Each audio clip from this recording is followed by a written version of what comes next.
दोस्तों, welcome back to the channel. आज हम लोग एक बहुत ही इंपॉर्टेंट डेवलपमेंट के बारे में बात करने वाले हैं। इंडिया के इलेक्ट्रिक व्हीकल सेक्टर का जो सबसे बड़ा टेस्ट है पीएलआई स्कीम एलिजिबिलिटी, वो शुरू हो गया है। रिसेंट न्यूज़ की देख इंडिया में बिकने वाली ज़्यादातर जो इलेक्ट्रिक व्हीकल गाड़ियाँ हैं वो लोकल वैल्यू नॉर्म्स को पूरा नहीं कर पा रही हैं। मतलब जो कंपनियाँ गवर्नमेंट से छूट चाहती हैं, इंसेंटिव्स लेना चाहती हैं, गवर्नमेंट की स्कीम है बट वो उसके रूल्स को पूरा नहीं कर पा रहे हैं। तो कहाँ पे प्रॉब्लम आ रही है, इस बारे में हम डिटेल में डिस्कशन करेंगे। लोकलाइजेशन क्यों नहीं हो पा रहा है, बैटरी सेल्स का क्या इशू है, चाइना का क्या फैक्टर है, इस बारे में हम डिटेल में बात करेंगे। इस न्यूज़ को द इकोनॉमिक्स टाइम्स ने कवर किया है और यहाँ पे हेडलाइन है only 13% of made in India EVs qualify for the government PLI scheme, और इसमें सबसे बड़ा चाइना का फैक्टर है। अब अगर आप यहाँ पे देखेंगे, टाइम्स ऑफ इंडिया ने क्लियरली लिखा हुआ है कि ओनली 6 एवरी 46, मतलब अगर 46 गाड़ियाँ हैं ईवी मॉडल हैं, उसमें से सिर्फ 6 गाड़ियाँ ऐसी हैं जो पीएलआई स्कीम के क्राइटेरिया को पास कर पा रही हैं, जिसका मतलब सिर्फ 13% गाड़ियाँ ऐसी हैं जो पीएलआई स्कीम के लिए एलिजिबल हैं। और इसमें बड़े बड़े ब्रांड हैं दोस्तों। अब अगर यहाँ पे देखें तो इंडिया के जो 2 टॉप मोस्ट ब्रांड हैं उसमें टाटा मोटर्स के 5 मॉडल और महिंद्रा का सिर्फ 1 मॉडल इस स्कीम के लिए क्वालिफाई कर रहा है। इसके अलावा जो बड़े बड़े ब्रांड हैं, जिसमें जैसे JSW, MG मोटर्स है, BMW है, मर्सिडीज बेंज है, हुंडई है, किया है, सिट्रॉन है, विनफास्ट है, वोल्वो, टेस्ला, ऑडी, ये सब जो है पीएलआई स्कीम के क्राइटेरिया को पास नहीं कर पा रहे हैं, क्योंकि इनका अभी भी 60% से ज़्यादा पार्ट्स जो है इंपोर्ट हो रहा है बाहर से।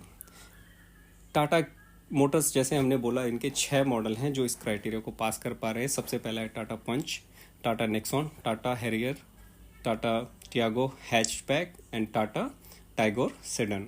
ये मॉडल जो है इस पीएलआई स्कीम के लिए क्राइटेरिया को पास कर पा रहे हैं।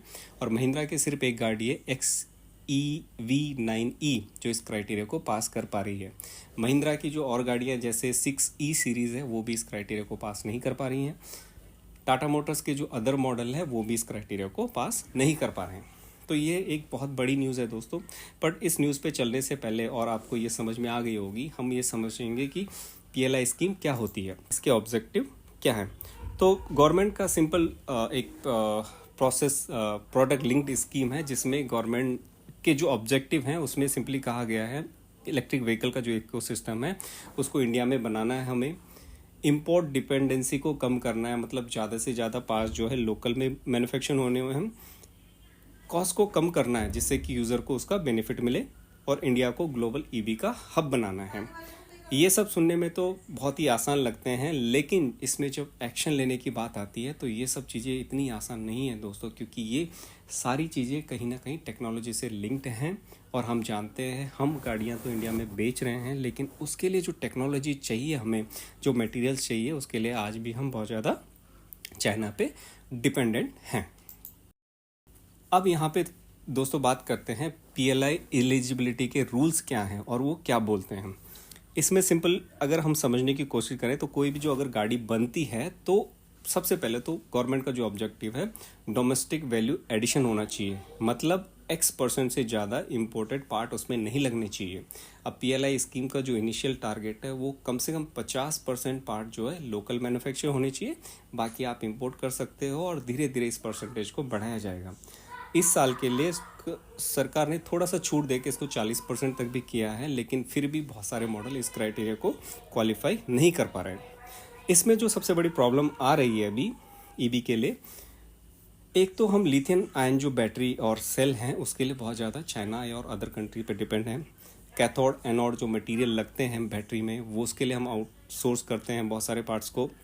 बैटरी मैनेजमेंट के लिए जो आईसीज होती हैं वो बाहर से आती हैं, हमारे पास उसको मैन्युफैक्चरिंग करने की भी टेक्नोलॉजी नहीं है।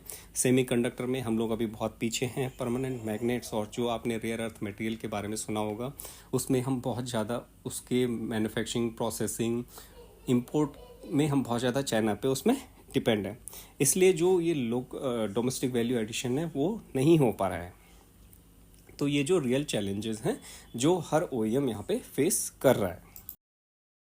अब अगर लेटेस्ट अपडेट देखें तो ये जैसे हमने अभी डिस्कस किया, why most EVs fail the PLI scheme. 6 model, सिर्फ 46 मॉडल में से ओनली 6 मॉडल इस क्राइटेरिया को पास कर पा रहे हैं। अब इसका रीज़न वही मैंने जैसे आपको बताया, बैटरी एक तो लोकलाइजेशन नहीं हो पा रही है। आप सभी जानते हैं कि ईवी को खोल कर देखें तो बैटरी पैक के अंदर जो भी सेल्स होते हैं या मोस्टली वो चाइना, कोरिया या ताइवान से आते हैं। बैटरी पैक चाहे इंडिया में हम लोग असेंबल करते हैं, लेकिन उसके सेल जो हैं अभी भी बाहर से इंपोर्ट होते हैं। और बैटरी जो है इलेक्ट्रिक व्हीकल का सबसे इम्पोर्टेंट कंपोनेंट है। तो ये एक मेन रीज़न है जिसकी वजह से हम 60 to 70% वैल्यू जो है वो इम्पोर्ट कर रहे हैं बाहर से, और इसको हम इन हाउस मैन्युफैक्चर नहीं कर पा रहे हैं। दूसरा, अगर हम सेगमेंट देखें तो ओईएम को सबसे बड़ा चैलेंज क्या लग रहा है अभी? ओईएम का सबसे बड़ा जो चैलेंज है वही यही है कि सेल मैन्युफैक्चरिंग कैपेबिलिटीज़ अभी इंडिया के पास नहीं है। इसको डेवलप होने में कुछ साल लगेंगे। हो सकता है हम 2028 से 2030 तक इस कैटेगरी में पहुंच जाएं।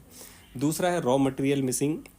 आप जानते हैं कि जो रेयर अर्थ मैग्नेट्स हैं या रेयर अर्थ मटेरियल्स हैं उस पर पूरा कंट्रोल चाइना का है दोस्तों, और चाइना इस इंपोर्ट को बहुत बार बैन भी करता है और उसको ईजिली दूसरे लोगों को देता नहीं है, और अगर देना भी है तो हम उसको हाई कॉस्ट पे उसको परचेज करते हैं। तीसरा जो है सेमीकंडक्टर डिपेंडेंसी। हम लोग जानते हैं ताइवान, चाइना इस मामले में बहुत आगे हैं। इंडिया में ये चीज़ें अभी डेवलप हो रही हैं, लेकिन डेवलप होने में टाइम लगेगा। जो भी चिप मैन्युफैक्चरिंग होती है वो सब बाहर से आती है। इंडिया अभी अब इस मामले में बहुत पीछे हैं, तो ये भी एक बड़ा चैलेंज है।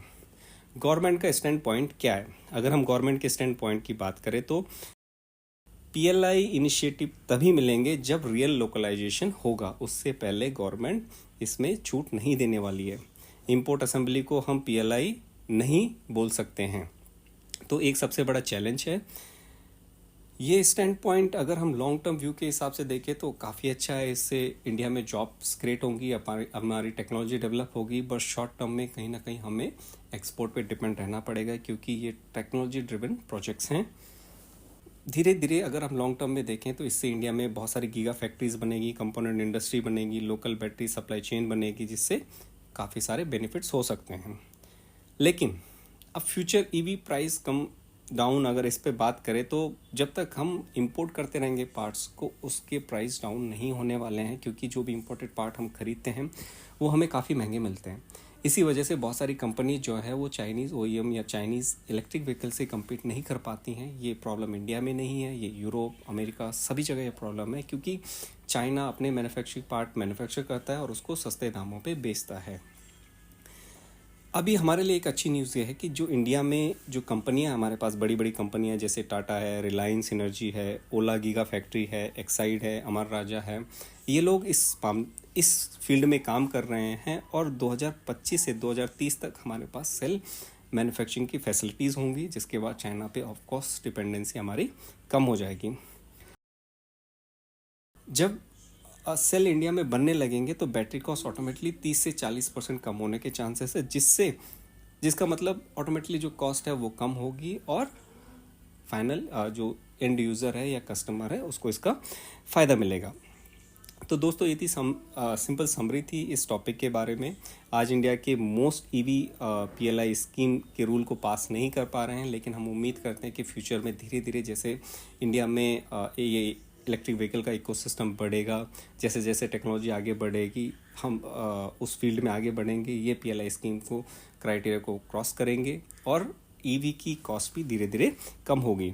अभी तक जो बैटरी सेल है, मैग्नेट्स हैं, सेमीकंडक्टर है, हम उसके लिए हेविली इंपोर्ट करते हैं, बट धीरे धीरे ये जो गवर्नमेंट का लॉन्ग टर्म विजन है वो कहीं ना कहीं सभी के लिए फ़ायदेमंद होने वाला है।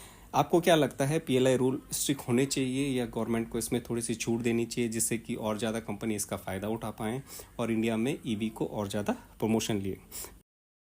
ऐसे ही डेली ऑटो इंडस्ट्री इनसाइट के लिए आप चैनल को लाइक करें, शेयर करें और चैनल को सब्सक्राइब करें।